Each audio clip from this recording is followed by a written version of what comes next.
The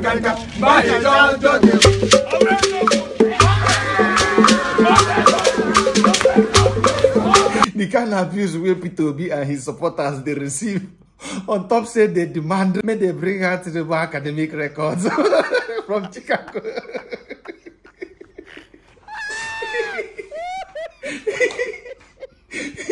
No be Peter Obi request for academic record, but now Peter Obi they receive his out. If they go to be VIP, very important person. They don't see I'm saying if Peter Obi name, no, they don't mention Peter Obi name for the matter no go get ahead. I be one more block without cement. You want me that go to arrest you? Now Reno carry on for head. Where is Peter Obi on academic record? Now Peter Obi demand for her.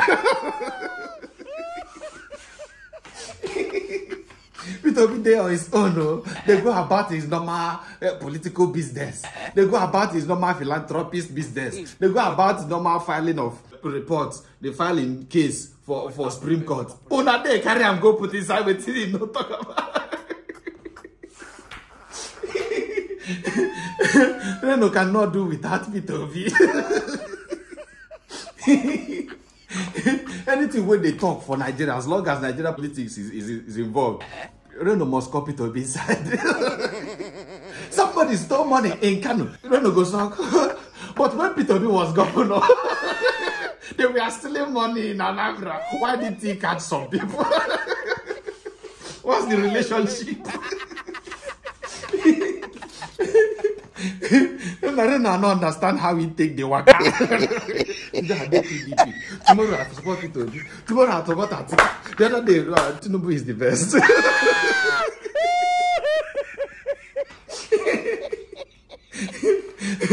Reno is typical example of NEPA.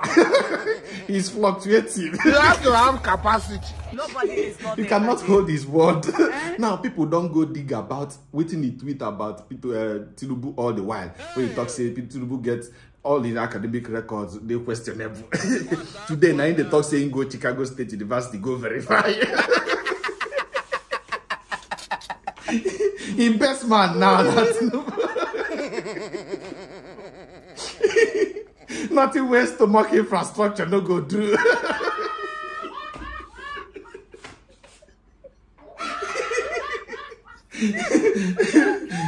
Now, I don't know, they're confused. They're like this. This academic record, is it true or lie? I don't care. I need to stand on my word. Obedience cannot pull me down. Waiting Reno they do now, waiting then they call FGG. Final gra. Mamma mia! The Human Rights Writers Association of Nigeria on Tuesday urged the Supreme Court of Nigeria to disqualify President Bola Ahmed Tinubu from office or compel him to resign over alleged identity theft and certificate forgery. Huriwa made the call in a press statement following the revelation that the academic record from Southwest College, which Tinubu used in gaining admission into the Chicago State University, belonged to a woman. The civil society group said the documents released by CSU to former Vice President Atiku Abubakar showed that Tinubu was enrolled as a female student with the name Bola Adekunle Tinubu. Huriwa described the revelation as a shocking and shameful case of identity theft and certificate forgery. I mean, this is not the first time Huriwa is, making a case against the Tinubu administration, Dr. Abati. But if you could recall, in those documents released by CSU, they did say that, this female on that Southwest College was a clerical error. I don't know what your thoughts are, but, they made a comment that I thought was quite funny. And they said that, the Supreme Court should not behave like Judas in the Bible, and they should take this case up seriously. Okay, yesterday on this program, I was talking about the principle of open justice, which is the basic justification whereby, you know, when there is a matter before the court of law, even mechanics and vulcanizers and all kinds of persons will get involved in it. Everybody has an opinion, whether it is informed or uninformed. But the principle, as established by Jeremy Bentham, 18th century English philosopher, is that publicity is the soul of justice, and that the judges in trying are also invariably on trial. So you find all kinds of perspectives and people insisting on their rights. Where are we on this matter? Yesterday, when we were discussing, we said we were waiting for the deposition. Yes. And that happened yesterday. CSU, Chicago State University, was represented by a man called Carl Westberg, and the lawyer that who is the registrar of Chicago State University, and also by a gentleman called Michael Hayes, you know, representing CSU.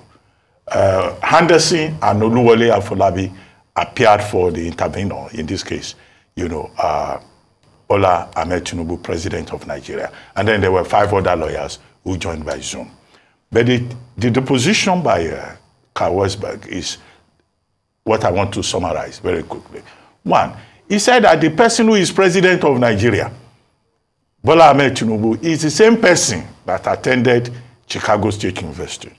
2, he confirmed that a certain gentleman called Adeniji, who had come forward to say he was Tinubu's classmate, in fact was also a student in the university at the same time, and they both ran for students' union position.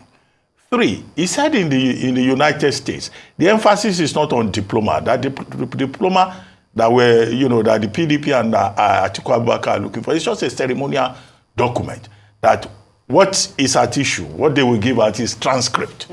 3, he said the F that is on that Southwest College, document, that it was a clerical error, which you yourself had acknowledged, and that it could happen.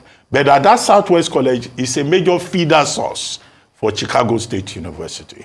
Number 4, he also pointed out that, look, there have been about 6 registrars since 1979, and that he was not there, although he's now the current registrar, and that the documents by all, all documents that they refer to in the process, that those documents, you know, that Oluwole Afolabi counsel to Bola Ahmed Tinubu and asked that they should be certified, that they don't certify documents.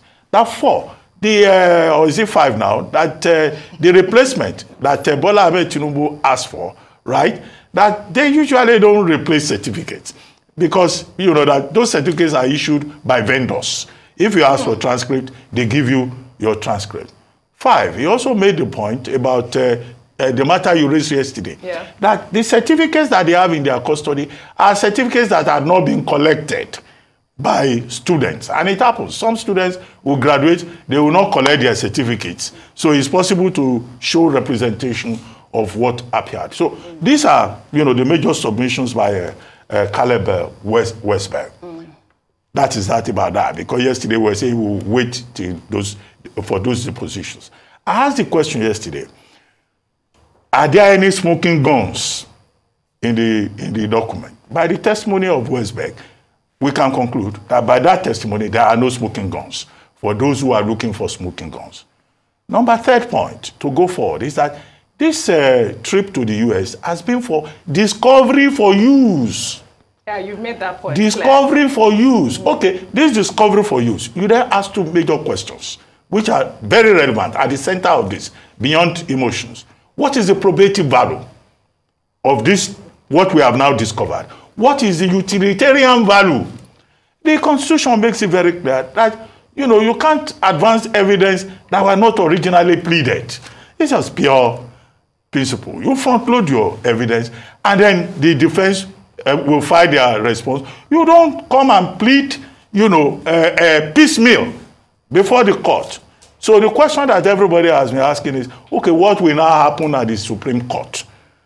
If logic is to be followed, nothing will happen, because the Supreme Court is not likely to reverse itself. And those who are quoting Order 2, they are quoting that Order 2 of the Supreme Court rules in vain. What the substantive law says stands, and I will be shocked.